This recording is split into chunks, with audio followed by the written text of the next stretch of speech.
Good morning, good people. I don't know why I'm doing a pirate voice today. It's Ken Napzok. This is the Positivity Report here on the GPA. Go to the GPA.fun for merch, memberships, and more. And I am excited to be here today, guest hosting for the wonderful Josh Macuga, who is, somewhere on the 20 freeway, the 10. He might be on the 8. 40 freeway. We don't quite know where he is, and there's a chance, as we tried to do yesterday, that Josh is actually going to call in or StreamYard in from the road. He was going to give us a big road update yesterday, and then a big storm hit. But he's okay. Don't worry. He's okay. The meatball run looked to be successful. Josh will be back tomorrow. Grace Hancock live in studio as well. And, I think I'll show up there as well. But it's been a lot of fun these last 2 days. Thank you to everyone who was supportive yesterday and enjoyed the in-depth conversation with Mark Andreyko about Love is Love and a lot more. We appreciate that support and you being receptive of those type of shows. We also have fun here today. Mark Riley's in studio. Leia, the dog's in studio. Ikaika's here. Ikaika, how are you doing? I like checking in with you because if you're not happy, we don't have a show. I'm doing good. It seems like whatever happened with that audio is kind of not working for Mark right now. Okay. It's not working, huh? Okay. We'll fix that. Mark can't hear anything right now. He's at the bar. He's giving me faces. That's not a pointed finger. That's a different finger that he gave me. Okay, it's all right. We also have a special guest here today coming up in a second. And, of course, as always, every program here is sponsored by Boone's. Homegrown Boone's Bourbon is the bourbon of choice, whether it be for lunch, breakfast, or dinner. It doesn't matter. Pour yourself a nice 1 or 2 fingers of Boone's, drop some rocks in there, and you'll have a great day, a great afternoon, a great evening, maybe even a great sleep. I don't want to suggest using whiskey to sleep, but every once in a while, it's okay. Life is tough. So we're going to get into the show shortly, but before we do that, we have our morning musing.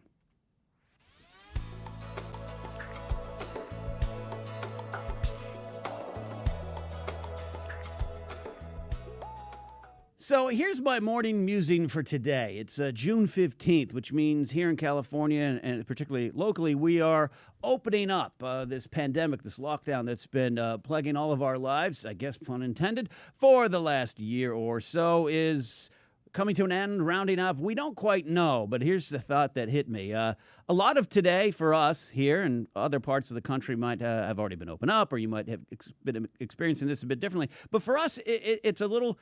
I don't know, it could be disconcerting. It could be a little worrisome. We got so maybe used to what was going on, we might be a little afraid. And I was talking with a person close to me who was kind of feeling anxious about today. And I think it's just a matter of trust. A matter of trust in the science that things helped get this better, a trust in the vaccines, or just trust in the people around you. That's sometimes all you have. And yes, people will, sometimes take your trust and throw it on the ground and stamp it out, but it doesn't matter. Just have trust, faith that things are going to be okay. You do what you need to do. You do what you're comfortable with. That goes for anything in life. I'm still going to wear a mask when I need to or when I feel I want to. Flying on an airplane, going to Ikaika's house for a party, it doesn't matter. I'm going to wear a mask if I feel comfortable. Things have changed in the last year. I enjoyed not being sick at all. No sniffles for Ken since 2019 until I went out in the public and got sick again because I didn't have a mask on as much as I wanted to. So today, my morning musing thought is just, sometimes it's a matter of trust. Trust in the fact that it's going to be okay. That is the morning musing for Tuesday. Now, on with the show.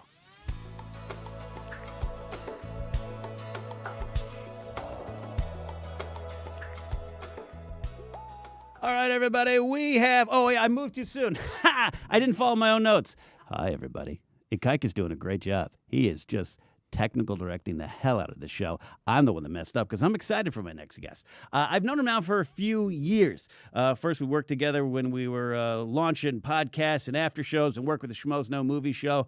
Phil and I, we're often put in a room to work out the differences of everyone else around us and make sure things worked out right. And I've really, from those moments, grew to respect him as not just a person, a man, a podcaster, a producer, but also as a friend and someone who has a lot of great, wonderful, practical insights into the world. And today we're going to talk also about filmmaking, chasing your dreams, and just making it happen, but also the effects of a positive mindset. So please welcome to the show today the author of the book, Master Mental Fortitude, A Guide to Achieving Your Creative Ambitions, Volume 1. It's my friend, hopefully now yours, Phil Svitek. Hello, everybody. Thank you. Awesome. Sorry, I feel like I'm doing like a little circle, like I'm switching, like I'm popping All up. good. How are you doing, Phil? Doing good. You know, the show's called Positivity Report, so I was like, let's do a report on positivity. Let's literally do this. Yeah, exactly. Literally do this. You know, so Yeah. I've watched the show enough. I don't know if anyone's exactly done what I'm about to do, but we'll see. We'll see. No. This is we've been wanting to get you on for a while, and I love that. I pitched this. Hey, come on, and maybe let's talk about something. Let's talk about this. And you didn't just have you thought about it. And you said, I got it. I got the perfect thing. And we're going to talk about the effects of the positive mindset. And then exciting things. We're going to also talk about something you're about to work on. You've launched an Indiegogo, and we're here to throw our support behind that. But also the way you make films and the way you achieve your own creative ambitions, I think, is inspiring and can then translate to a lot of different areas in life. If I'm being Yeah, I mean, right. I try to very much walk the walk. Yeah. You know, if I'm going to say something, I want it to come from personal experience to know that it is advice I can stand behind on because it has worked for me. You Right. know? So Yeah. rather than it just be academic. How did this transition to? I want to talk a little bit about your career. I know it's you've been an editor, edited feature films, all these kind of things, and I know you worked over the fine folks at the AfterBuzz House and the Popcorn Talk, where we worked together a lot when I was doing Jedi Alliance. How did out of that you kind of really transition into this 360 creative coach kind of concept? When did that happen? Well, Ken, I mean, dealing with people, right, as we deal with. Dealing with me? You're not really dealing with logistical problems most of the time. Yeah. It's high school drama problems. And so, and part of it, summarized, it's a lot of people's fears, anxieties, and so forth, and figuring out a way to calm them down. Yeah. And so I started realizing that, people are very talented around us. Mm-hmm. But if you don't combine it with a mental fortitude, Yeah. you're not going to make it. Yeah. Success really is like a shaking tree. If you just hold on to this damn tree, Yeah. you'll find success. This is a great point because this is how definitely we're talking about a podcasty creative kind of studio there, and even what we do now. But I think that this is what translates into leadership around the board. And you're right; it is all, no matter the industry, it's about personalities. And when I was a director of security, and I'd have employees in my office complaining about the other shift supervisor, and they'd always say this: "It's so high school," and I'm like, "Guess what? That's life. High school is life. It never changes. It's all about personalities." It is, yeah, and for better or worse, I mean, people, like, and I think you would say the same thing, like, there's so many people that are well-intentioned even in our own lives, but Yeah. they just can't get past themselves. Yeah, And I'm looking at me. Yeah. I sometimes do that too, but we all have strategies. Like one of my best things is just calling people and just being like, hey, today I need to vent. And by the way, just a simple trick: when people call you, I always ask them now of like, are you looking for solutions, or do you just need to get this off your chest? So you actually, phone rings, Phil, I need to talk. Are you looking for solutions, or do you just want to talk? That's yeah. actually really valuable. And by the way, it's not a judgment call one way or No, the no. other. It just gives me of like, okay, what you're looking for and how I need to respond, because most 9 out of 10 times people are just looking to get something off their chest. Yeah. Because you try to give them a suggestion, they're like, I know that. Mark, now all of our phone calls are going to start like that. All Yeah. of our text messages, I'm going to do that with you. Mark, you looking for solutions? I'm not. I'm just looking to vent. Just send them out. Send it to me. Send it. Yeah, That works for me. Also, should point out too, before we really get into the meats of this conversation, we always have Streamlabs and Super Chats are open. Mark is monitoring the Streamlabs, and now until the end of June, announced yesterday, portions of all proceeds will be going to help support the Trevor Project, saving young LGBTQ lives. Go to thetrevorproject.org for more very valuable resources and a great organization there. So from now to the end of June. That's what we're focusing on here. So let's really get into this, Phil. The effects of a positive mindset. Step 1, smile. No, I mean, kind of. I mean, in some sense, right? So, I wanted to talk about this because, positivity has this kind of notion associated with like, oh, that's bullshit. You can't just become positive, right? But, positivity and luck, very interspersed, right? And so there's various studies that have been done. The first one that I kind of got turned on to was this idea. They take a group of people, let's say you, and they say, okay, you have a job interview at this cafe. and they kind of map your route, right? So along the route, they throw down $100 on the ground, and then the person you're going to be meeting with at the cafe is going to be late, and there's only going to be one chair available, right? So this is all like staged. So you're going to have to sit in that chair, and next to you there's going to be a guy that's going to spark a conversation. Yeah. He's not the guy you're meeting with, but he's going to spark a conversation. And people with a positive mindset, they found, were able to spot the $100 bill, right, pick it up, and were like, oh, wow. Then they would get into the cafe, sit, they would get that text message like, hey, I'm running late, and the guy would start talking with them, and rather than dismiss the guy, they would get into a conversation, and an opportunity would open up from that. Out of that. And so it's that weird thing where like people with a negative mindset literally missed the $100 bill, didn't see the opportunity, and so forth. So it's literally this idea of you're either opening up yourself to opportunity or you're not.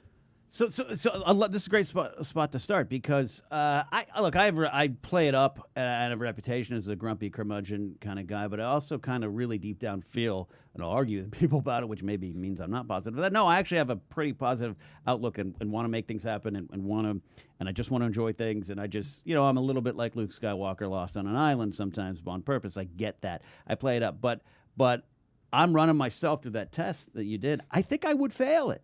I think I would. I think I wouldn't be focused. I'd just be focused on the steps in front of me, not looking around. I'd miss the money, and someone tries to talk to me at a coffee shop. We're talking in general. I'd be like, chit chatty. That's good. I got something going on here. I think I'd fail.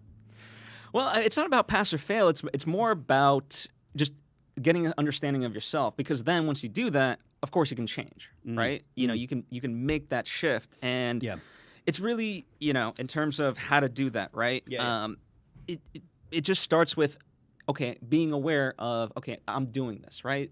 Most of things in life just start with that, and then you can make the conscious effort to go against that. So if you're in traffic and your natural instinct is to be pissed off, it's like, okay, why am I pissed off? And because it's this unfortunate thing that everything in our own lives just reaffirms this idea that we are at the center of the universe. If you're in traffic, well, F everybody else. I'm in traffic. It's not, oh, wait, everyone else is also in traffic and hating it equally as I am right now. I love it. And Draco was on the show yesterday talking about everyone thinks they're the star of their own movie. They think they're the top line name. Because I walk to the studio more often than not because I live close to the studio, and I'll hit that light and I'm at the intersection. And sometimes I'll look at every car and I'll see a face and I'll think that is an entire life story that just passed me. That's a life story that just passed me. We are all just this little thing, and we're all waiting for a street light to change on the corner. I love that idea of like, ask yourself why. You're not the only one here. Yeah, I mean, to that sort of same thing, as things open up, one of the things I consider is like the rest of the world, right? The rest of the world is not as lucky and so forth, and so. It's almost like a twofold. In order for me to gain gratitude, I think about, okay, what are the things that I do have versus the rest of the world? And then it becomes very easy to have that gratitude. Yeah. And sort of empathy for people and so forth. Empathy for people is a big one, too. That's, I think, a lot of us, particularly myself, have gone through a lot of changes in the last year. We were talking about on the show yesterday a little bit, too. But just, the last year, just empathy is different than sympathy and compassion. It's in the same ballpark. But, it's something... It's something important, and that changes your effect. Even when I'm someone who suffers from depression, like a lot of folks do, and been through therapy and all that kind of stuff. And I remember even back in the day, like my mom would say, like, go volunteer, go to an animal shelter, because then you're not thinking about you. Depression is self-centered, and I'm not saying it's a self-centered kind of situation. It's all inward. It's all inward, and just the act of getting out will change that mindset a little bit. Yeah, and interestingly enough, that's one of the things I worry about with self-help a lot, is because it almost gives, to not saying self-help on the surface is bad, but taken to an insidious point, it gives people permission to just be narcissists. Yeah. And I almost think like we have to, like, you get to that place so you can help others. Yeah. Like Simon Sinek, who's a wonderful speaker, author, and so forth. He talks about this. There need to be like help others sections in bookstores. Help others sections. That's honestly great. That's great. That's great. Self-help, self-care. Very important. We hear that term a lot now. Self-care, I hear it almost every day, and I'm glad I hear it every day because I think it's important. In fact, self-care today, I'm probably going to have a nice Subway sandwich and play some video games. Mark, is that okay? That sounds awesome. Awesome. But also, don't forget to help others. Anyways, I don't want to step on your Well, lessons. no, I mean, I think it's a good point, right? In that sense, because I've seen you be someone that exemplifies this, right? So listen, we're all nuanced, right? It's not like I'm this positive guy all the time, and Right. that there's not a dark side to me. Trust me, there's a dark Oh, side. I've seen Phil's dark side. It's not pretty. No one's going to find that body. We buried it somewhere in Westlake. But the idea, I talk to like people that I want to launch this show, and I was, and it's like if I can just help this one person, blah blah blah, and so forth, and yada yada yada, and they get into this glorified version of who they want to help, and then eventually balloons into they want to help everybody, and I'm like, okay, instead of talking about all that stuff because it's going to cripple you, you're never going to do it at this point, Right. just switch it and just make a show and try to legitimately help that one person. Yeah. Now your problem is that you're trying to consider and define who that one person is. And I literally say this on a lot of these phone calls. I'm like, you think I woke up this morning and was like, hey, I'll just use you as an example. Yeah. Hey, you think I woke up this morning and was like, hey, I really hope Ken calls me because I want to help him today. Like if someone calls me, I'm like, I didn't make that choice. But if I, you called me for a reason, and if I have something to offer you, I will give you my best. Yeah. I don't know if it is the right thing, but I will give you what I got.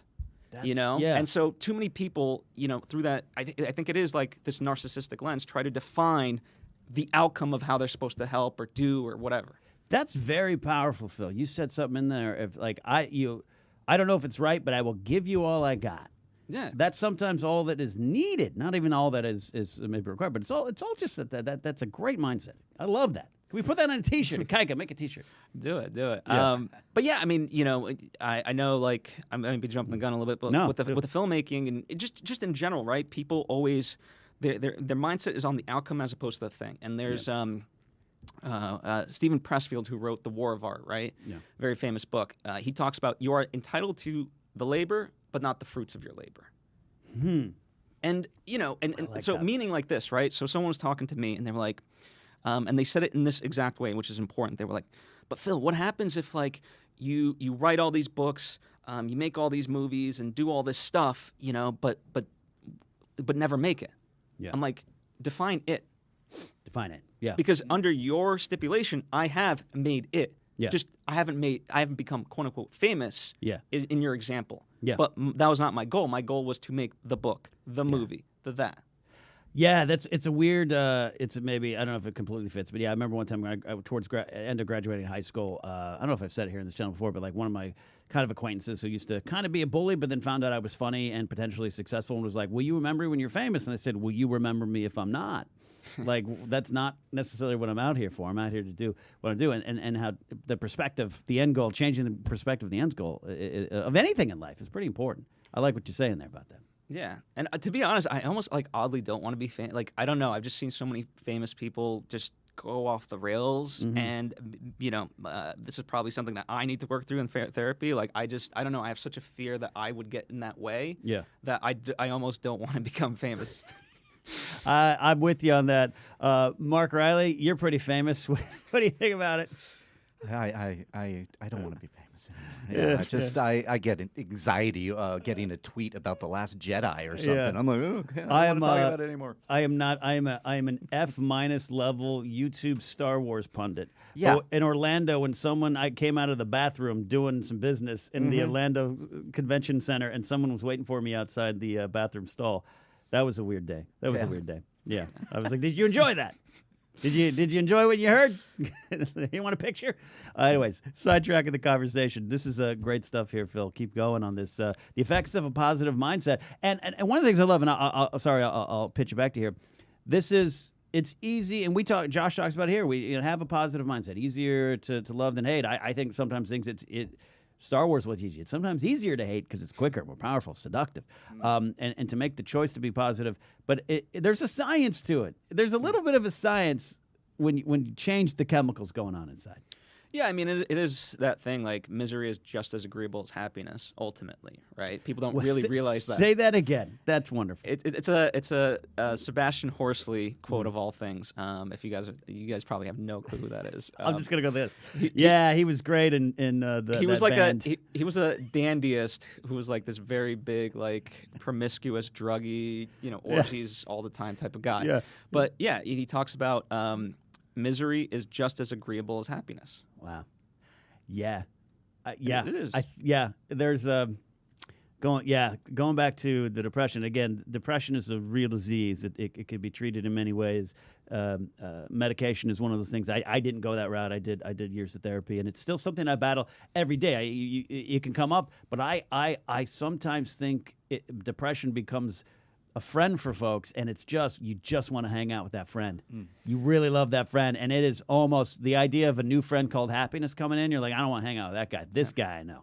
Yeah, and I think also too, sometimes people make the mistake of, like, when they start therapy or something along those lines, they almost feel like, oh, I'm at level 1 now. I've leveled up to level 50, so life should be all good. It's like, no, it's not. This is not like some video game where you reach a checkpoint. Yeah. And then you never have to fight a dragon, or I don't know. You know what I mean? Like, that dragon will show up again, and you're going to have to fight the dragon. It's just now you have more tools to be able to do that. You guys see Poltergeist?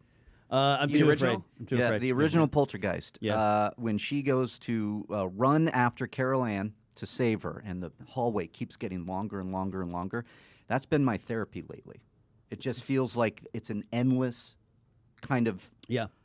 Not tunnel, but it just keeps going and going, and you learn one thing about yourself, and then it just keeps stretching forward and go, oh, there's more, because it just opened up a whole new avenue that you got to consider. Yeah, it's interesting. Yeah, that's great stuff, and I love drawing inspiration from other things. I draw inspiration from Star Wars in a level that is very real to me. It's a modern myth designed to give us an instruction manual on how to get through life. If you look at it some way, or you can look at the pew pew pew. I want to go to some comments too. We're not I'm not ignoring the comments. I got my eye on all of them. You guys are having a great conversation, being supportive of this. Sarah Risley's enjoying this conversation. Sarah Risley from my hometown says my hometown wiki would disagree about my. Level of fame. I would disagree with the wiki.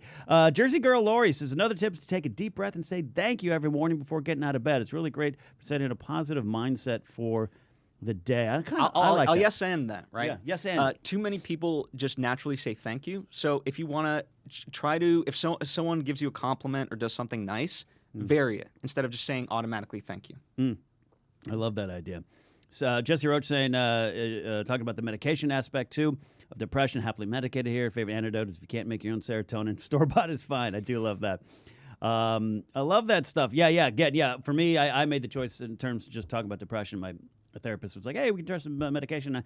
And I decided not to. That's just for my own personal journey. Other people might want to. And that's part of it too.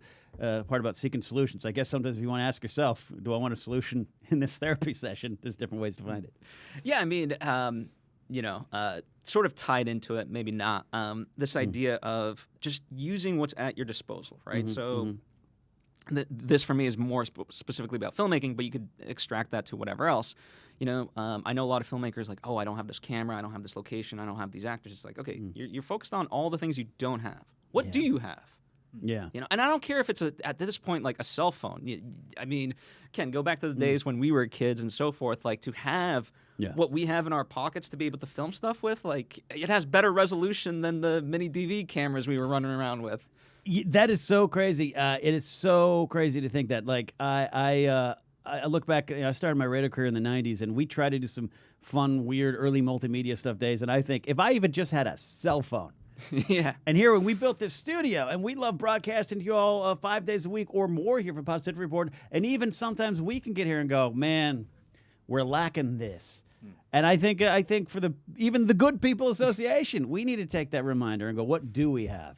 Yeah. We'll start number one. We have Ikaika. All right, you're over there. We got you. Yes. Hi. And I think that's a great way to start. It's just that simple twist. Yeah, and because then that allows you to have the solutions that you're looking for, right? Yeah. And really start to consider what is at your disposal. Yeah. And this is all part of the effects of a positive mindset, because it's Yeah, the thing you said about the traffic really resonates with me. Not just with traffic. Some days I could care less. One day I almost got in a fist fight because I cut someone off. And he honked at me, and I was like, ah! Like, I needed to go. Yeah. Yeah. And it's like, we all have that, what is Jorah Mormont saying, Game of Thrones season 3? There's a beast in every man, and it stirs when you put a sword in his hand. Like, it's all there, but you have to fight that stuff every day. But it's these changes of mind, and this positive mindset isn't something that's unattainable. It's a choice you make every moment. Yeah. And it's hard to make. What happens? Any advice, any thoughts on when you do fail? Not just in big tasks, but when you're like, I'm going to be positive today, and you get to the coffee shop and you're already pissed off. How do you have any tricks to try to recalibrate, other than just do it? I mean, part of it is understanding that, oh crap, I did that. Mm-hmm. That isn't something that I want to be doing, right? Oh crap, I did that. Another shirt. you could sell these shirts, buddy. We were on a side note. We were joking before the show of like how many meetings are all about like meetings, the things we should do. Yeah. Yeah. And listen, that's a great idea and all that. My focus is on other stuff. That's why I don't make the shirts. But if somebody wants to take that and go with it, you do you. I'm not going to stop you. But oh crap, I did that. That's not just an aside to me. That's just like, crap, I did that.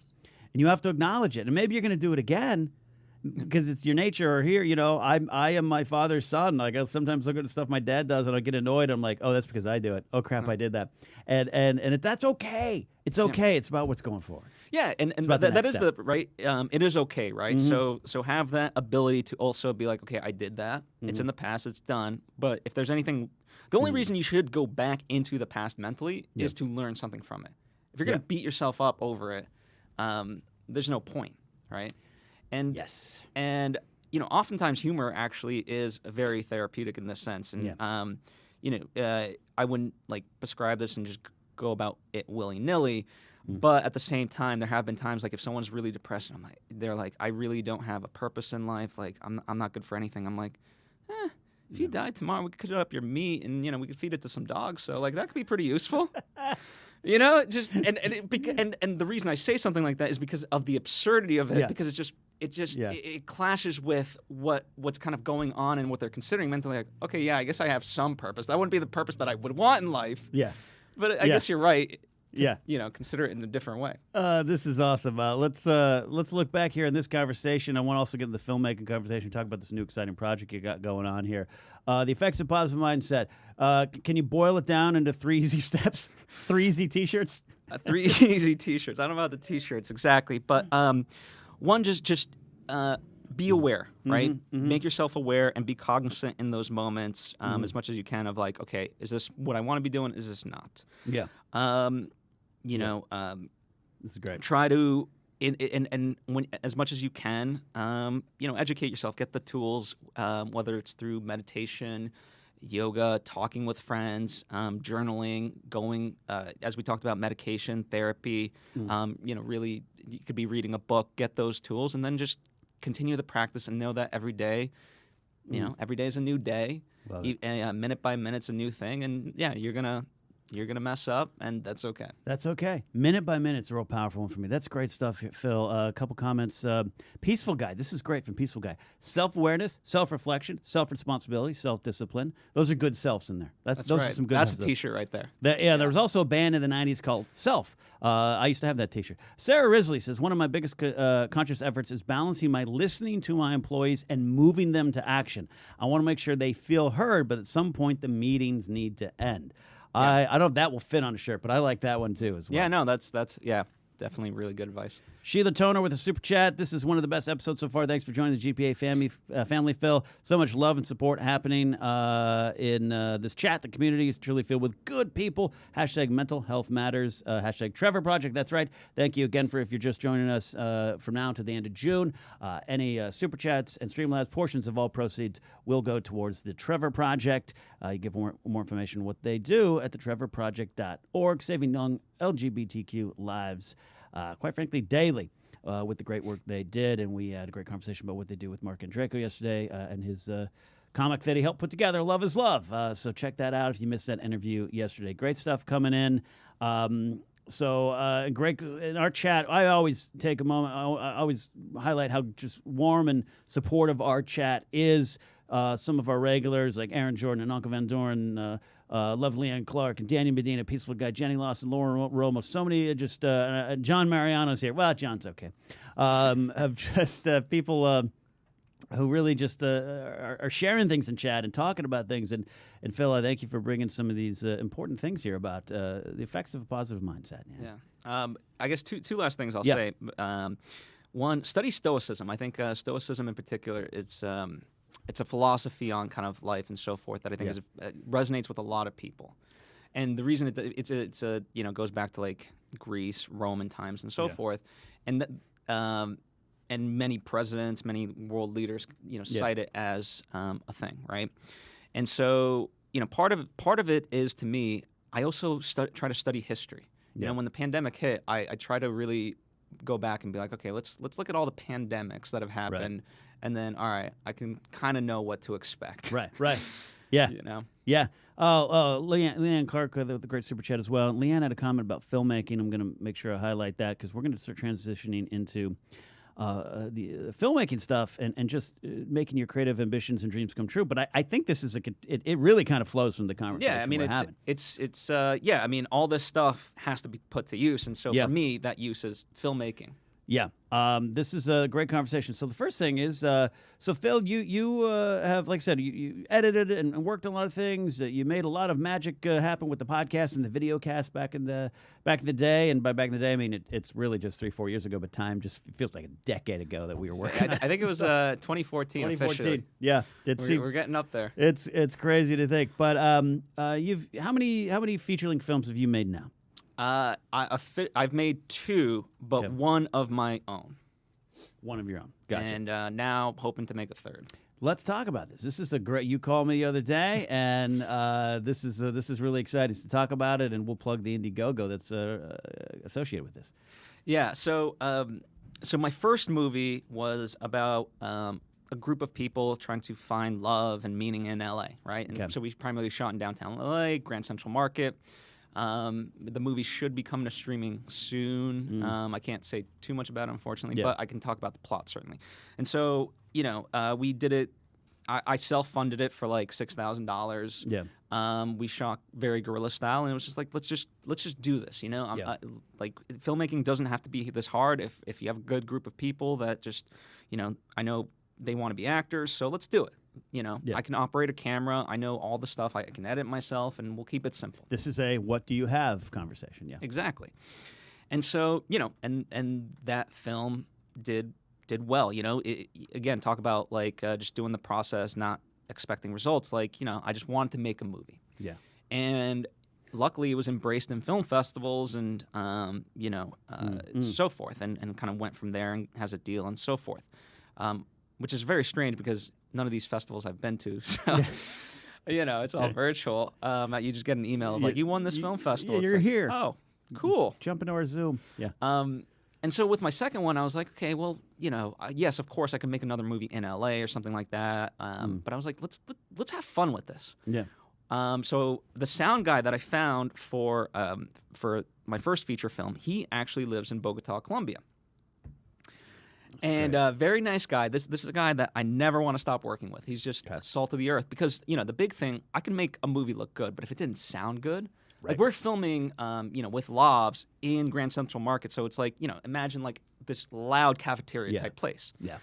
And I'm like, is this going to work audio-wise? And I've done tests, and I was like, okay, it sounds audible. Yeah. But then he took it to the next level and made it like amazing. Made it a film. Made it work. Yeah. And so he's just that type of guy, and he shares a lot of the mentality that I have. So I'm like, you know what? Let me write a movie. Yeah. That's set in Bogota, and we'll go to Bogota. And the funny part is, that might sound like this grand idea. It might sound expensive, but I'm like, for better or worse, because of the exchange rate, it's nothing. You can get a meal for like $1. Right. An Airbnb for everybody. we're talking like $1,000 to maybe $1,200. Right. So it's money, but it's for what you're getting, and that's the thing I look at it is the production value of being on the ground in Colombia. And by the way, this is not a drug movie. This is not a violence movie. Yeah.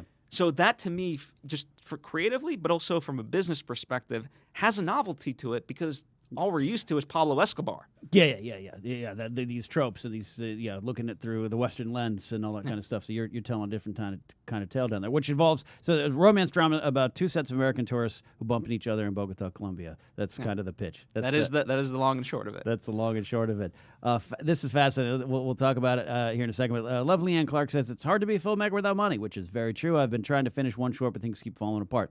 And others to build my reel. But she says, I am putting my own money to do my documentaries, and I think that's even Leanne Clark saying right there. Like, yes, there's some realities that are harsh. You're going to run up against it, but again, what do you have, and what do you need to do to get to the end line? Is I think what I'm taking out of that comment too. Yeah, exactly. And to that I say, just keep going. Just you'll find. Just keep going. There's an Indiegogo because again, this is reality. Costs are there. I mean, we're. Boone's Bourbon, sponsors. These kind of things make the world go round. By the way, this is also something we actually drink around the office. It's not just a sponsor. It's a friend, the bottle. This project, Autumn into Fall, is the title of it? Yes. Okay. I thought you were just like, I looked at it, I was like, is that just how they're shooting? No, Autumn into Fall. Okay. This is on Indiegogo. Tell me anything about that they need to know about if they want to support. Yeah, so and the links in the description too. The links in the description, and we're trying to raise funds so that way we can sort of be afforded more things, right? Ultimately, listen, it almost sucks to say it in this way, but I will make this movie one way or the other, right? Yeah. But it would be nice to have a little bit of support going into it. Yeah. In that sense, Robert Rodriguez is a huge idol of mine, and he, his 10-minute film schools, if you YouTube them, they're fantastic. So, that got me in the spirit of things. Also, like even like a Christopher Nolan with his first movie, Following. Yeah. It took 2 years to just film it because they would film on weekend. Like he would save enough money for like one reel of actual film. Film that weekend, film the entire reel, and they're out of money, so they're not filming, and then they would just continue until they could have the whole movie, right? Yeah. So for us, in that same vein, we have it in our mind to kind of just make it, right? And that's the spirit also of those around me is just embracing it, and figuring it out. If we have to scale back certain things, we'll scale back, and no one will know that we scaled back. We'll just make it part of the story. That's a great thought, and another great comment here from Leanne Clark, and I want to see how you react to it, but also you also kind of almost pre-answered it with the people you're around, and you just kind of making it happen. Leanne says, I love making film projects that make people think and look at the bad things that happen to us, especially kids, but my writing groups and other filmmakers tell me I will never make them or sell them. So what do you say to that? She seems determined. Do you worry about that while you're making these films? What other people, not what other people think in that way, but just like, what are you focused on while you're making them? I'm just focused on making as good of a story as I can make it, right? Yeah. I have an intention, and certainly I know I'm not making blockbuster movies. In that same vein, I think without knowing too much details, I think we're sort of aligned in that sense of going into a little bit more meaning, and I think, no offense to like Marvel movies or anything like that, like I love. Humans are complicated enough, and there's enough drama, right? Yeah. So to me, my background is in documentaries, so I film in a documentary type style. Yeah. But I try to tell a very human story and show that conflict. Yeah. And so and listen, at the end of the day, it's going to resonate with some people. It's not with others. Tim Ferriss talks about like there's salesmen who try to sell to the same people over and over, trying to convince them. It's like they're not going to be your customer. Instead, use that time to someone who is going to be your customer, right? Find that person. Yeah. Instead of trying to convince the other people. And so that's what I'm focused on. And that's the amazing. thing I know, right? This is the one thing that I learned that I can take away with my first movie is if you make a feature film, unless it's like just god awful, you can sell it. See? Yeah. You can sell it. Because, the thing is, like, if you have an idea and a script, you bring it to somebody and you're like, hey, I need money to make it and funding and so forth. They're going to be like, yeah, okay, no. Yeah. Whatever. But if you have it, they'll do it. That's powerful. And also the Tim Ferriss thing you said there about trying to build and grow a YouTube channel, a podcast, any of those kind of things that need an audience or need support. Often, and even here, I'll admit, even here, sometimes we run into a brick wall of what we used to sell product to, the people we used to sell to. We're like, they ain't buying anymore. And we just can't keep running into that brick wall. We got to go to the other paths, and I think that's pretty powerful. Mark, you're laughing because you did make a film, and you did sell it, yeah. No, but did you like it? That resonated with me because I'm my worst critic. I think I look at my work a little bit more harsh, but I look at my movie that I made, very proud of it, but I do believe it didn't hit that great. I think it needed a lot more work, but we sold it. And I'm very proud of that, but it just made me laugh because if you do have the film, we did have a tagline that worked, and it was a horror movie, and it was in one location, and it did have some good people behind it. So we sold it, and I'm proud of that. But man, Phil, you said that, it made me laugh because you did. I mean, it's true, and I mean, if you'll allow me to vent a little bit, it's interesting. Are you looking for a solution, Phil? Or you just want to vent? I'll just vent right now. But you can comment. Vent away. No, it's interesting. Like, I was talking with my friends the other day, and I was like, you know what? I'm just so sick and tired of having to prove myself to my peers. I don't care about jumping through hoops for, the top agent at CAA, a top actor, top producer. But, with no disrespect, and I truly mean that to anyone around me, I'm like, you fuckers haven't made a feature film and you haven't sold it. So until you do, can we just go with the guy that knows his shit right now? Go with the guy who's done it. Yeah. That's it. This is why you're here. I love this. I'm fascinated. And Mark too. I've got a great question from Sarah Risley here in a second. But you talk about this is how you get it done. You got this great book out again. If you guys want to go to Amazon, Master Mental Fortitude, A Guide to Achieving Your Creative Ambitions, Volume 1 by Phil Svitek. Check it out. It's on there. But you had a launch party for that book and also a birthday party. It was a little outside downtown LA, but it was more towards the city. So I drove over there and I get in there and go in and you're filming a film. You're making a movie at this party. Talk about guerrilla filmmaking, just getting what you got. And I was really blown away by it. Yeah, I mean, I looked at it like, okay, so we need a party scene for this movie. How am I going to get people there? All right, well, it is my birthday coming up, so maybe that'll entice people. Yeah. All right, but maybe not enough people will show up. I do have this book, and I want to honor it and celebrate it, so it'll be a birthday/book launch, and then people will feel guilted into having to come, and then they'll be there, so we'll film around them. Which is what happened. Yeah. You got a great scene. Great scene. Great thing. I love that. Sarah Risley, who is up there working with the Central Coast Film Society, Good People Association, just was a part of their young filmmakers festival. I can't think of the words right now. I was a judge. I can't think of the words. Sarah Risley asked this question. What would Phil and the GPA crew recommend as essentials for filmmakers to make their project? We are hoping to kick off a Filmmakers Expo later this year to make these projects a reality. And this is an important question. And Sarah, I think if you ever need someone in person, Phil could be a great coach and teacher up there. You just need a smartphone. That's what it is. You know? And a story. Sometimes, maybe even not a story. Maybe even not a story. Maybe you find that story as you go out and point your iPhone somewhere. Yeah. I mean, listen, yeah, exactly. Like, there's so many, interesting... Like, if you just do it, right? And, it just happens organically, right? If you just play with it.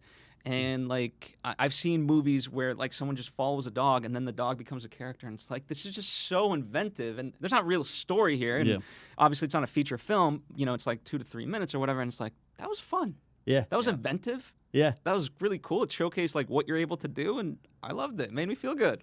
I love that. Yeah. Obviously, more to it, but I think that's the problem. To Sarah's question, there's more to it, but is there really? At the core of it, how do you get it done?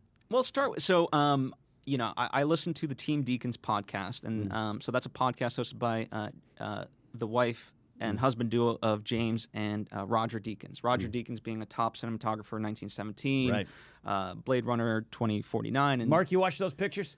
Oh, I love those pictures. Yeah. Those are Good good pictures? pictures. They're good pictures. Okay. Yeah. Cool. I've heard of Absolutely. them. So they do a podcast called Team Deacons, and where the hell was I going with this? I can't remember. Roger the, Deakins, The, I'm the listening. essentials to filmmaking. Oh, yeah. so they were talking about 1917, Yeah. right? And they were having a conversation with Sam Mendes, and you know, it was always going to be one shot, right, quote unquote. Oh, right. Yeah.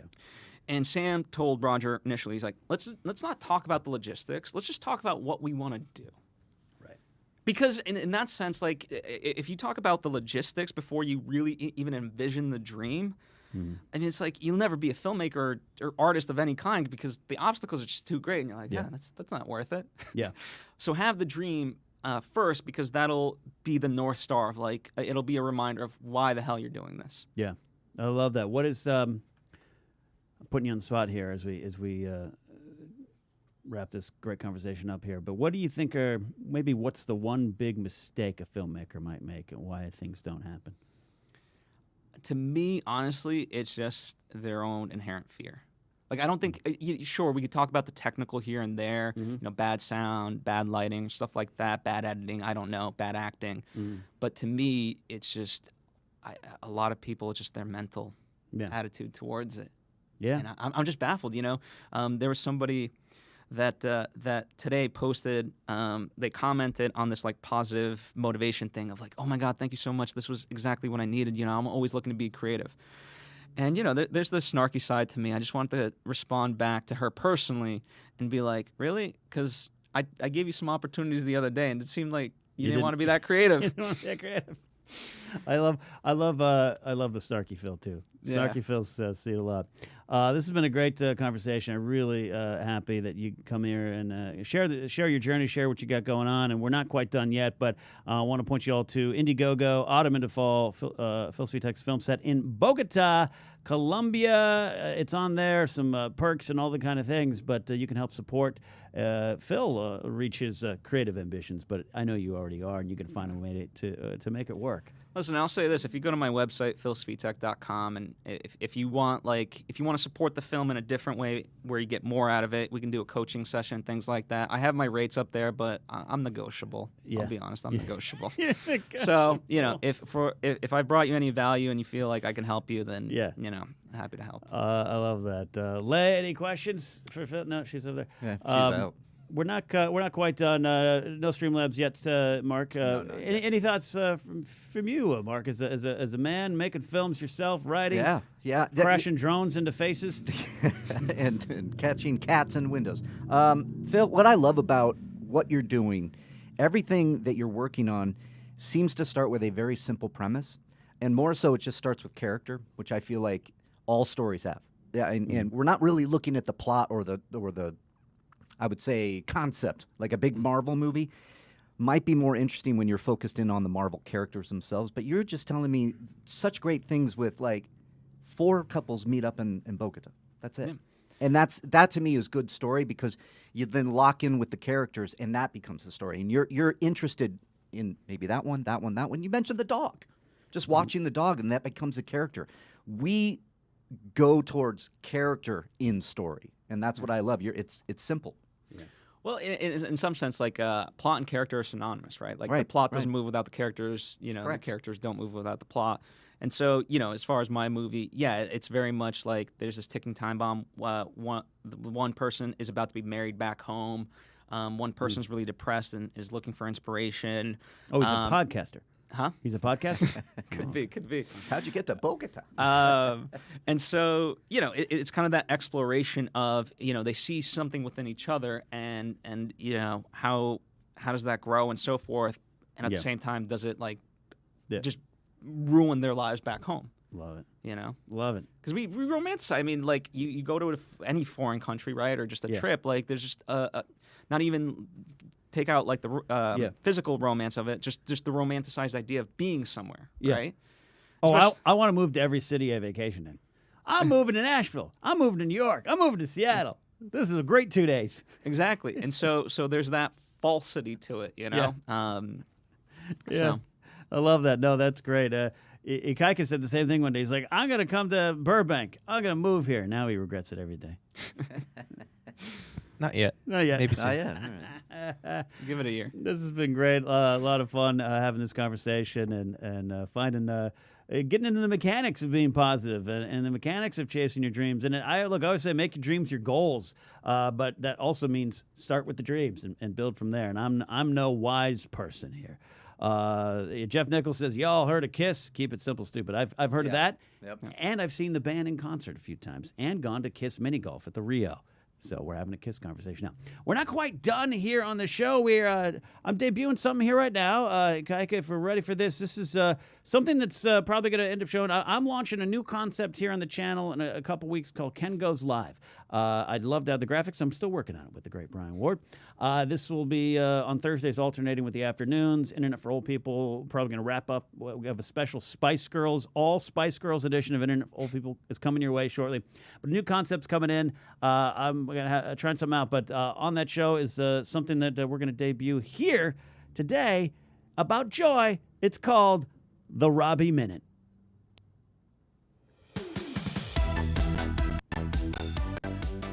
Hey there, good people. This is your friendly neighborhood Robbie, and I'm here to share a moment of joy with you. People are always saying to me, Robbie, you are so full of joy. How do you do it? Absolutely no one has ever asked you that. Well, one of the main ways I keep my happy, pleasing personality is to surround yourself with joy. Make your workspace fun and festive. Just because you're working doesn't mean you need to be miserable. Display your collection of slightly erotic, inappropriate action figures from your childhood, or your favorite toys from a franchise that Michael Bay will ruin when you're a grown-up. Adorn your walls with art that makes you smile. And this has been your Robbie Minute. Do you think these eyelashes make me look crazy? Does a bear in the woods, you heifer?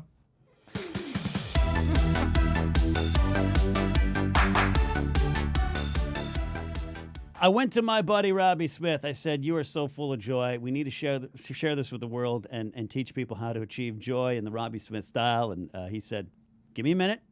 I got it. And that's what he came back with. And I love you, Robbie Smith. And that's going to be something we're going to have a little bit more on a show coming your way soon here in the Good People Association. And don't worry, we're still building other things, 5-song sets in the works, all those things we talked about. Riley's Wine Show. How's the wine show coming along? It's coming along. We're developing this. We are developing it. I have some furniture needs, I believe. And then I am speaking with somebody, about to speak with a wine sponsor, I believe. Yes. So we're going to have some yummy wine coming. Phil, you like the wine at all?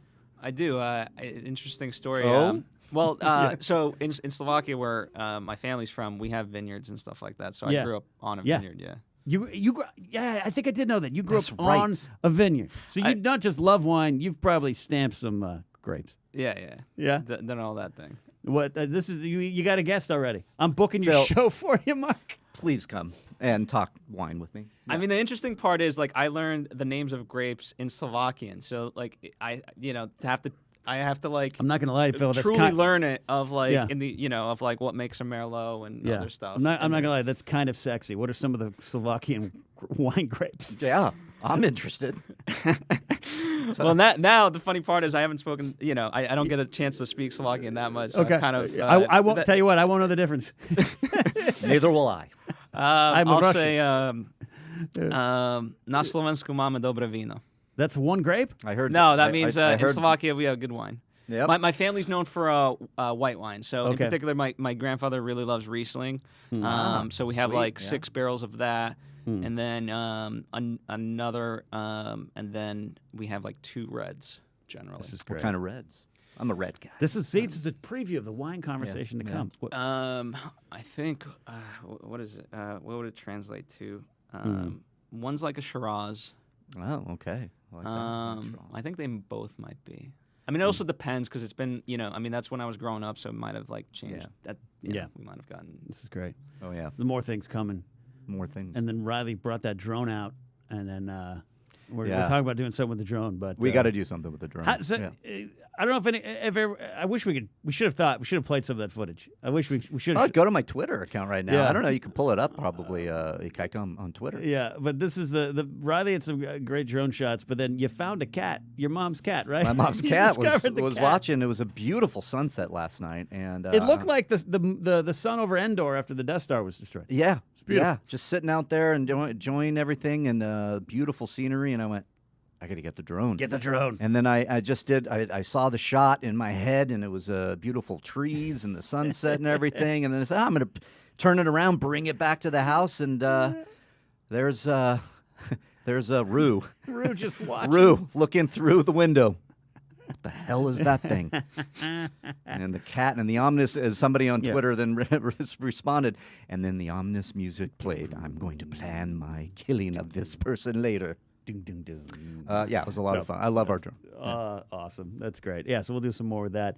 So that's about it for the day. I really hope you enjoyed this conversation as much as I did. Just getting to the nuts and bolts, like I said, of being positive and how it's definitely, I think it's easy to say, and it starts with that. And then you want to kind of go beyond that and have, Phil, I think you really gave some, like I've always said, some realistic, just kind of the bare bones structure on how to kind of approach positivity and the positive mindset. It just opens up your world, like instead of forcing things, right? Like I'll take it to filmmaking. Instead of like if something's not working, let's say I'm trying to film you, just be open to a change, and then you be like, oh, you know what? Let's do it this way. Let's tweak. Let's do it. Let's tweak. Just get it done. Not let's get her done. Let's get it done. That's another shirt. Phil, I can't thank you enough for coming on in there. We have your Twitter handle down below, but tell them any specific spot where they can find you. And again, the link for the Indiegogo for Autumn into Fall is in the description of this live video. Yeah, I mean, it's pretty simple. All my social media is at Phil Svitek. Same thing with the website. So unfortunately, my YouTube channel is not as simple, but if you just YouTube Phil Svitek, it's there. And over 800 episodes of actual tactical tips as well as mental tips. It's great stuff. Phil's YouTube channel, I always check in on it. I always do. You have kind of you have an unintentional ASMR vibe to you too. I don't know if you know that. Do I? In what way? I'm curious. I'm a user of ASMR to relax, to de-stress, and people a lot of times, I think it's widely accepted now, but I still get people who joke about it with me or even make fun of me about it. I don't care. I need it to relax, and old men cutting hair and all those things. But you have a calm demeanor and a tone in your voice that's relaxing and then informative. So I always watch. I'll have a cup of coffee, work on Force Center, and put on a Phil video. All right. I support you, buddy, I love it. brother, and buddy. It's kind of the same.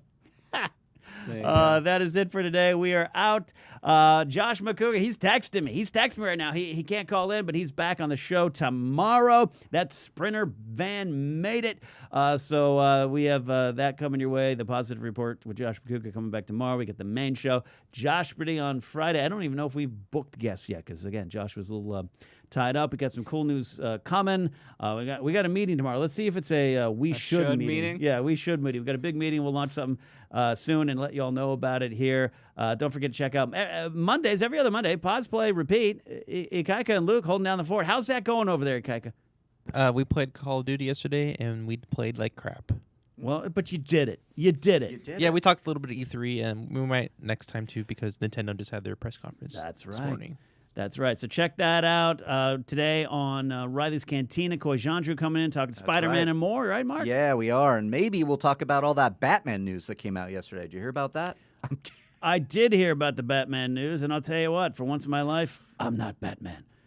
Or I'm the Batman that would have been seen if they didn't cut the scene out. If they didn't cut the scene out. We might get into that. But yeah, a lot of fun later on Riley's Cantina, and then a big guest next week coming in. I'm really excited. Guest? I don't even know about this. It's not even on the board. We have a board. You're supposed to write the guest. You're keeping it secret from us. I love this. Yes. Well, he's just tall. I'll guess. Yeah. Tall. Just tall. Big guest down there somewhere. Yeah. We'll reveal it later on. Riley's Cantina. Riley's Cantina today, live 4 p.m. Pacific.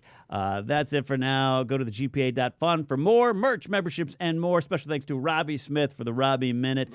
More of that coming your way. Go out and find some joy today, my friends. Be positive. We'll see you tomorrow. Bye.